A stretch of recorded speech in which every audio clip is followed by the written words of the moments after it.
LinkedIn is the only platform online right now where you can jump into it and start booking clients with as little as 500 connections as you're starting out and you've never done any marketing on LinkedIn, and you can immediately in 1 week start booking clients for your coaching practice or for your solo business. It's easy if you know the exact strategy.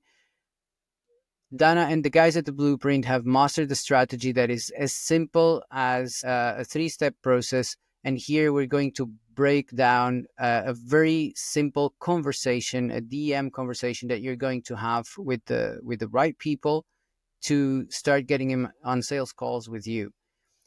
So here we're going to give you a brief overview of how to start these DM conversations, and then Dan is going to explain exactly how to chat with your ideal client to get them on a sales call with you and to get them primed to start working with you.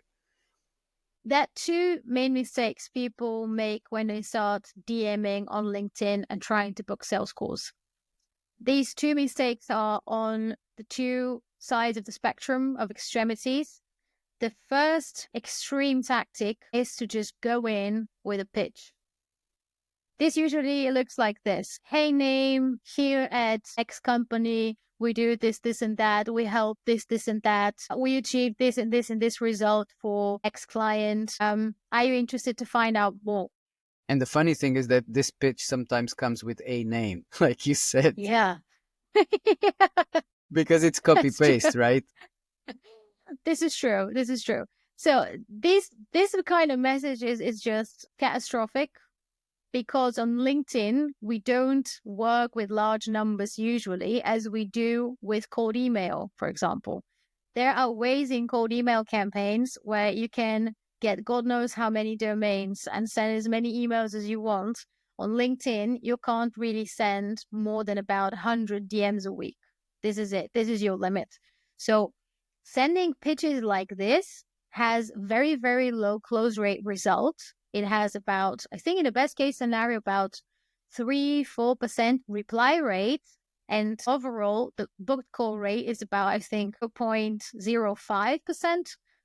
And similarly to email, you're burning out your LinkedIn account, because then what LinkedIn is getting from that account, what the algorithm is seeing, that most people don't reply to your messages. So basically your content is going to start getting hurt by it, and everything you do on LinkedIn is going to get less reach.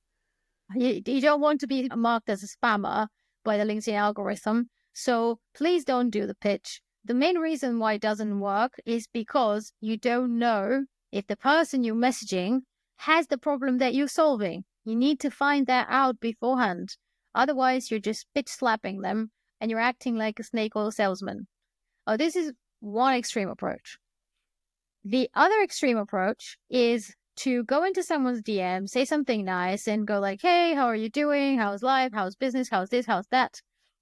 And more often than not, people are going to reply to this message. So you're not going to have the same problem as with the cold pitch slaps. But then you're facing another problem. You get thrown into the friend zone. Yes, you get thrown into the friend zone. Because LinkedIn is such an active networking business platform. It's actually quite customary that people would just message other people to make a connection or something.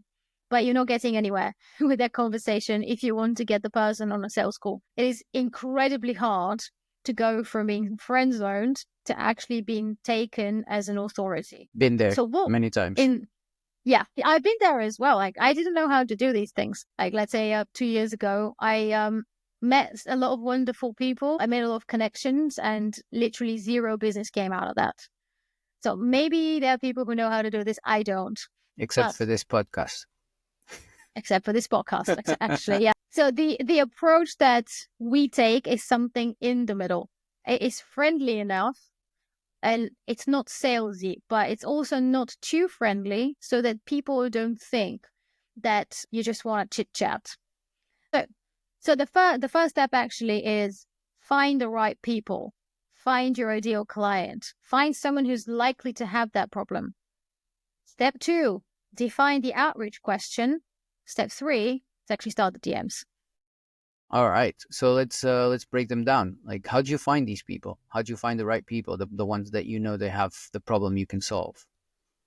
So you can never know with 100% certainty whether someone has the exact problem that you solve, but you can get as close as you can by creating a very targeted list on Sales Navigator. An ideal list would be between K and 10K, and you should filter by pretty much everything that is known to you as a detail. So this would be current job title, industry, years in current position, geography. These are the most important categories that could show you your ideal client. From there on, whether they have the problem or not, you can't be 100% sure. And the process that we use yields about 20 to 25% call book rate. It's exactly because of that reason. At least about 75% of the people we message are not going to have the problem we solve, but the other 25 will. That's a very good rate. I mean, that's a very good usage of time. If you'd like to know how to create these lists on Sales Navigator, just let us know in the comments, and we'll try to record something like an episode about Sales Navigator, and or even we can make a training about it. Just make sure you're subscribed, or actually even subscribe to our Substack. You'll find the link below, and you'll receive notifications of whenever we publish it. Yeah, so this was step one. Find the people, record them in some kind of a pipeline that you use. Step two will be to define the outreach question. When you define the outreach question, you should reverse engineer the process of when people tell you that they have a problem. So, for example, for me, I need my prospect to say, I'm not getting enough leads on LinkedIn for me to go, would you mind if I share a few tips on a call? So we have the list of people, and this is something I'm currently doing, as you know, because you taught me. But now, out of all these people, you just reach out to all of them? From the list of people that you have created on Sales Navigator, you should take a look who has accepted your connection request, who has viewed your profile ever since, who has maybe engaged with one of your posts, maybe commented, maybe liked it, maybe checked out your profile a couple more times. These are the people who actually know who you are, which makes the outreach warm as opposed to cold. There is Right. nothing They've wrong seen you in cold before. outreach. Yeah, they know your name. They at least know why they said yes to you when they accepted your connection request. Right, right. That changes everything, because otherwise, if you're just reaching out and they've just, even if they just accepted your connection request, they might have accepted and don't even remember your name, right? Yeah. So those who've seen your profile, who actually visited your profile or engaged with any of your publications, that's a great place to start. Yeah, definitely. So now that you know who to message, you should think about what exactly we're going to ask them. Now, when you're thinking about your outreach question, you should reverse engineer what kind of answer makes you feel justified to invite someone to a call. What I mean, if someone tells me, I'm not getting enough leads on LinkedIn, I'm not growing here, my business is not growing, then I feel more than okay to say, would it be worth it for you if I shared a few tips and get them on a call? Now, what I need to reverse engineer here is how exactly do I get them to say that? What question do I need to ask in order to hear that? So you construct the question around the answer. So in my case, the question that I ask is, how is LinkedIn lead generation going? Are you smashing it, or are you seeing success with it? So you can see that I'm making an assumption that they're on LinkedIn for lead generation. Mm-hmm. If that's not the case, they're just going to tell me, I'm here for networking. I'm not here for generating leads. That's Yeah, fine. I've not and that wasted finishes any the time. conversation right there, right? So you Yeah, just jump to the next person. Yeah. exactly. I've not wasted any time. They've told me that. So I'm asking them how something is going, and I'm making it a yes no question. This is very important because if I ask them how is LinkedIn lead generation going, they're going to find ways to go around actually answering the question. But if I say, how is it going? Are you smashing it? They have to reply with a yes or no answer. That it has to be a yes or no answer. Yeah, actually, that's interesting, because I had a conversation recently It was someone reaching out to me, and I wanted to share it with you, but I didn't get around to doing it. It was funny because I saw that she was trying to pitch me, but I wouldn't give her an opening, and she was kept asking questions, but I wouldn't give her the answers she was looking for. So that one would be worth for you to spot the mistakes, probably. I guess I mean, she spent a couple of days overall asking me questions about my business. And one of the things that I noticed is her questions, they sounded invasive. I didn't feel comfortable answering some of those questions to her. So what is the strategy behind your business, or whatever, stuff like this? Yeah. These are very deep questions, and they're also very open-ended. They are way too open-ended. You'll never get anywhere if you ask very open-ended questions, because it takes a lot of capacity from the prospects to actually answer, once, and two, they do feel very invasive. So if some unknown person gets in my DMs and asks me, so how is your business going? How's your strategy, or what is your plan for growth for Yeah, 2025? that was the approach. Yeah. I mean, where do I start? But also, what kind of incentive are you giving me to actually answer that question right here and now? I have zero incentive to do that. But as opposed to that, if you ask really simple yes no questions, the prospects don't run into such an aversion to just say yes or no. Yeah, yeah. And does it make a difference to make a question that you're gonna get an yes? Because I know that's something that we work in copywriting, and public speakers use this a lot, is to make people say yes, asking questions that they know that the answer is going to be yes, to prime them to the yes. Do you use this? I don't use this because I feel like this is a little bit of a old school technique that's been proven by the FBI to not work. And very often, people tell you yes just to make you shut up. I heard that guy Chris, what's his name, Chris talk about Voss. it. Yeah, he did. I heard him, Chris Voss, saying that yeah, this doesn't work very well. But like in public speaking, it makes sense because it's not about them answering you; it's about the conversation inside their mind. Yeah. Yeah. I would make people say no a lot in a sales call, simply because people feel much more comfortable saying no than saying yes. That's why I heard Chris say, yeah. Yeah. I've tested this out extensively, and I have to tell you that it works really.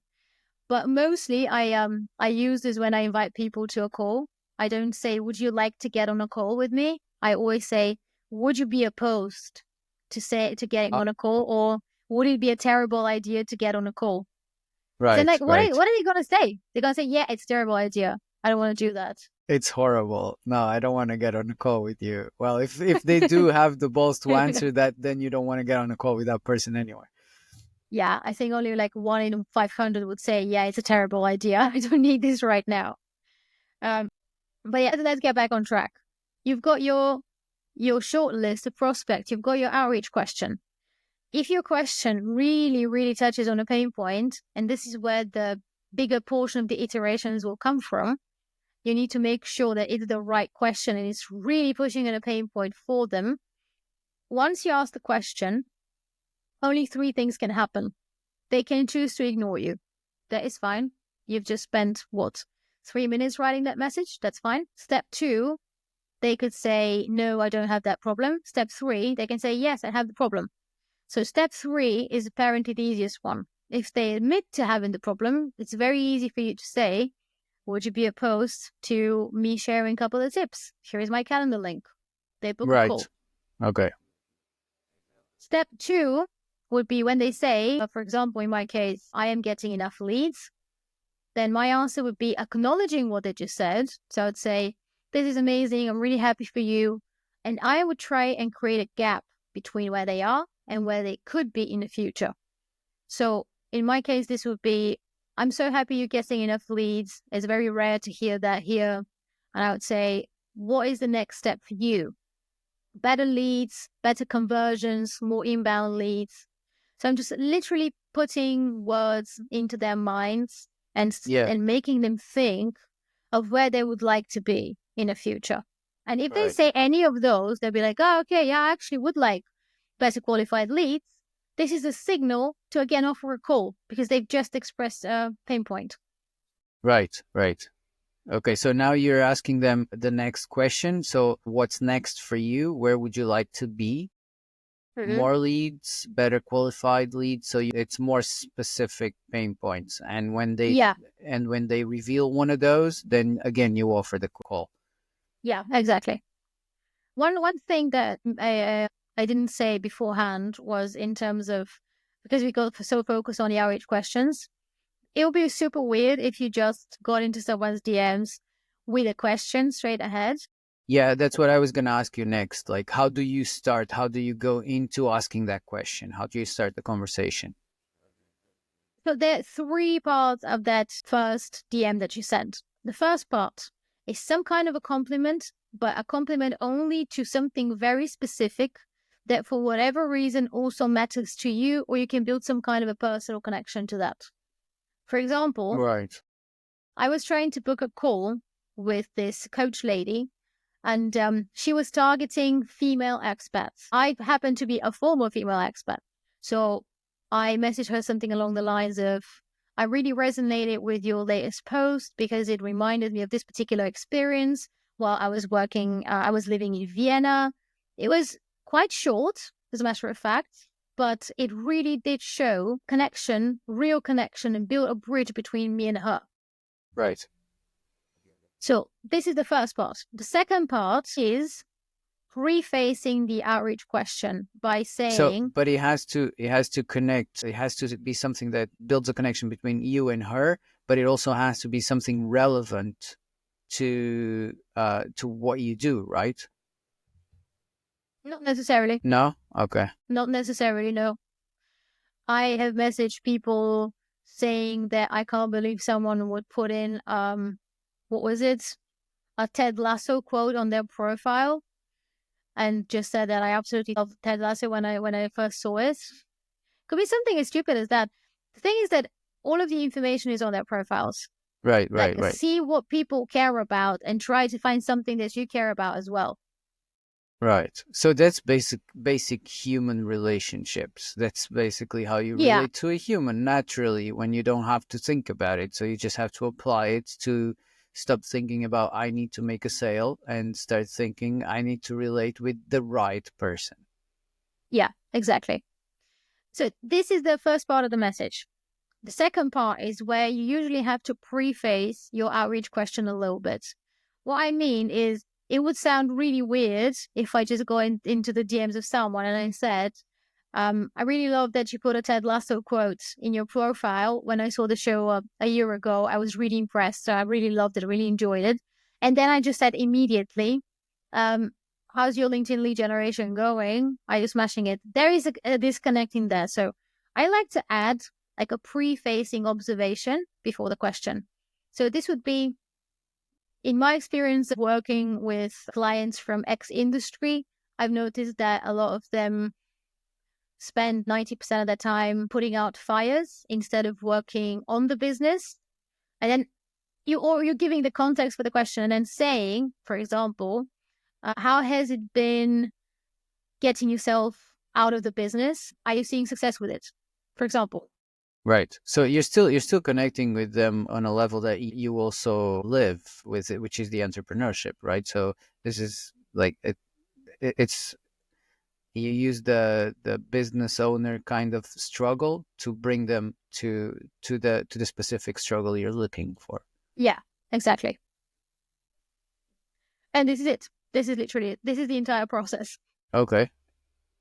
And so then just offer the call and that's it. And do you always offer the call the way you were explaining before, like with the negatively primed question? Would it be a terrible idea?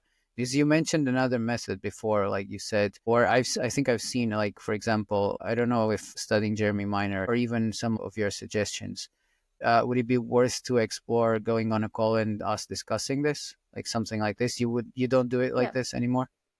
No, I do it like this as well. I try to vary the approach depending on how much warmth I'm getting from the person. So If I'm seeing that the person is opening up a little bit more, I would say, would it be worth it to you if I shared a few tips? And I always frame it like tips because it's clear that the sales call is not going to be a free consultation. But by all means, I'm going to say accidentally at least 2, 3 things which are going to deliver value to them. That's for Right. sure. So give first, which is always the basic principle. On a sales call, not so much. No, but to get on the sales call, you're offering to give tips, right? Yeah, yeah. In that sense, yeah, definitely. Okay. The kind of value that I could give on a sales call would be I always start with asking what the person's situation is and what have they tried doing in order to get out of it. So if someone tells me that they've been posting a lot for their company page, I would just tell them forget that. There is no point in posting from a company page. The reach is very limited. So this is a piece of value that I can offer on a sales call. For Yeah, example, yeah, yeah. is that like the really small tips? We're not talking about free consulting. So always lead with the tips. If I'm seeing that the person is a little bit more apprehensive, then I would say, would it be a terrible idea if we got on a call and I shared a few tips? That's where you approach with the negative priming when you see that they're Yeah, colder. Yeah, okay. yeah. I'm trying to let their guard down. All right, that's absolutely awesome. I mean, that's it. It's basically three questions. Yeah, they can go in different directions, but it's basically three questions, even in the longest conversation. Like you don't need to be wasting time talking or priming people to get them on a sales call. It's quite easy if you just follow this process. So yeah, that's amazing. Hope that was helpful. Make sure you're subscribed to this thing. We have you're going to see here in front of you another video where Dana explains the exact sales call strategy. We actually role played it a little bit. And so you can see the example of how to go through a sales call and book 6 out of 10 clients approximately. So, yeah, thanks for watching and see you soon. See you soon, everyone.